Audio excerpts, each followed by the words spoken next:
Shalom, puji Tuhan, kita bersyukur ada di akhir pekan. Mari kita menyambut hari yang baru ini dengan kembali merenungkan firman Tuhan. Kita berdoa.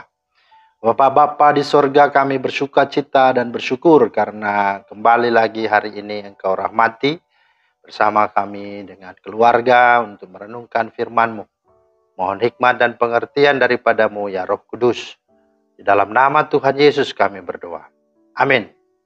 Bapak Ibu, firman Tuhan kita terambil di dalam Yesaya 61 ayat 1 dan 3. Roh Tuhan Allah ada padaku, oleh karena Tuhan telah mengurapi aku. Ia telah mengutus aku untuk menyampaikan kabar baik kepada orang-orang sengsara dan merawat orang-orang yang remuk hati, untuk memberitakan pembebasan kepada orang-orang tawanan dan kepada orang-orang yang terkurung kelepasan dari penjara, untuk mengaruniakan kepada mereka perhiasan kepala ganti abu, minyak untuk pesta ganti kain kabung, nyanyian puji-pujian ganti semangat yang pudar, supaya orang menyebutkan mereka pohon terbantin kebenaran, tanaman Tuhan untuk memperlihatkan keagungannya.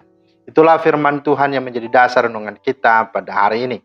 Tema kita hari ini adalah jangan menyerah.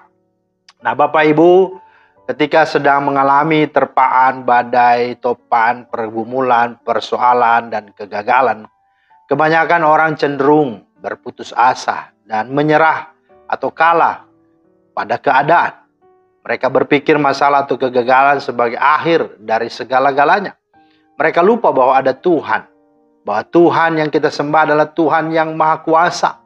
Dialah Sang Pembuat mujizat yang sanggup mengubah kegagalan menjadi keberhasilan, kehancuran menjadi pengharapan, mengubah yang buruk menjadi baik, mengubah ratapan menjadi tari-tarian, yang tidak mungkin menjadi mungkin.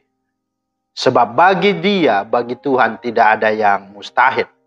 Nah, dalam nats bacaan kita mengkonfirmasi bahwa Dia itulah sesungguhnya Yesus Kristus yang dinubuatkan di dalam kitab Yesaya menjadi bacaan kita.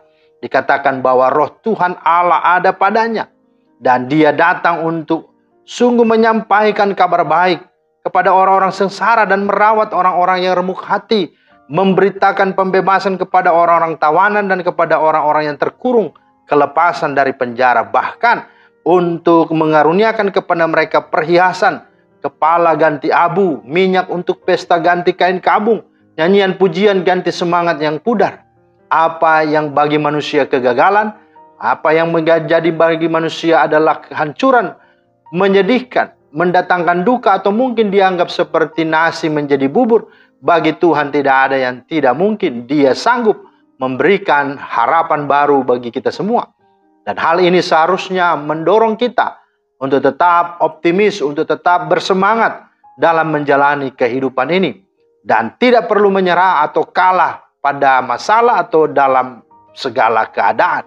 Layaknya seorang penjunan, di dalam firman Tuhan Yeremia 18 ayat 4, apabila bejana yang sedang dibuatnya dari tanah liat di tangannya itu rusak, maka tukang periuk itu mengerjakannya kembali menjadi bejana lain menurut apa yang baik pada pemandangannya. Saudara, Tuhan membenahi dan membereskan semua permasalahan anak-anaknya. Bukan kita yang datang kepada Tuhan, tetapi Tuhanlah yang datang mencari dan memperbaiki kita dengan Dia menyelamatkan, menebus kita, dan mati diganti kita semua. Maka itu sesungguhnya merupakan tanda bahwa tidak ada yang tidak bisa untuk kita menang atas segala masalah. Karena itu jangan pernah menyerah, jangan pernah kita mundur dan putus asa. Mari, Tuhan menghendaki kita melakukan bagian kita. Itu adalah apa? Menyerahkan semua hidup kita kepadanya, menundukkan hati kita taat kepadanya, dan mengikuti apa yang menjadi kehendaknya. Dan kalau kita menyerah, itu berarti kita tidak percaya kepada Dia. Kita menjadikan Tuhan seolah-olah tidak punya kuasa dan daya, padahal Dialah yang berdaulat atas kehidupan kita. Mari belajar dari seorang yang bernama Ayub. Dia orang yang saleh, orang yang jujur, takut akan Tuhan, dan menjauhi segala kejahatan. Ayub 1 ayat 1. Tetapi dia diizinkan Tuhan mengalami masalah, dan masalahnya bukanlah kecil, tapi masalah yang teramat besar.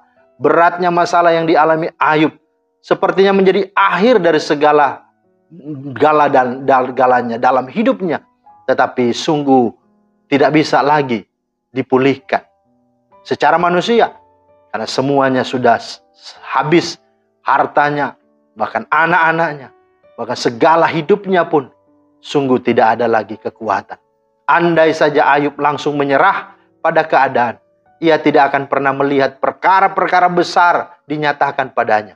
Tetapi kita bersyukur dari Ayub kita belajar bahwa Ayub tunduk kepada prosesnya Tuhan.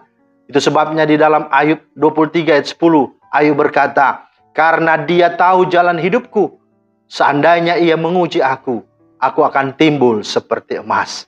Dan sampai akhirnya, apa yang sungguh-sungguh menjadi pengharapan bagi Ayub, itu sungguh terjadi.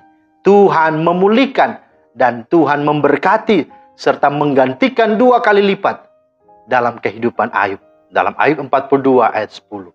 Maka mari Bapak Ibu, apa yang engkau sedang alami hari ini? Masalahkah? Pergumulan rumah tangga, sakit penyakit, ekonomi, masa depan anak-anak, atau apapun membuat engkau mungkin menyerah, mungkin engkau putus asa. Tapi hari ini ada berita baik bahwa Tuhan, Dialah Sang Mesias, Dia sudah menyelesaikannya bagi kita. Karena itu sebabnya datanglah padanya. Marilah padaku semua yang letih, lesu, dan berbeban berat. Dia katakan, Dia bukan hanya menjanjikan, tapi Dia sudah mengerjakan kelegaan itu. Dan Dia sudah menjanjikan juga menyediakan tempat yang bahagia untuk setiap kita.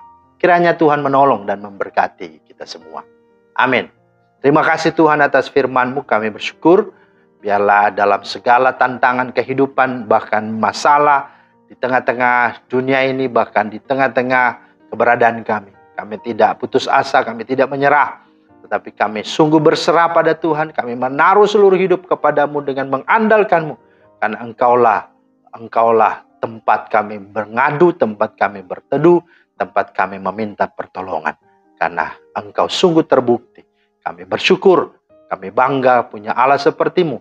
Dan kami percaya di dalam dan bersama-Mu segala sesuatu pasti terjadi. Dalam nama Tuhan Yesus kami berdoa.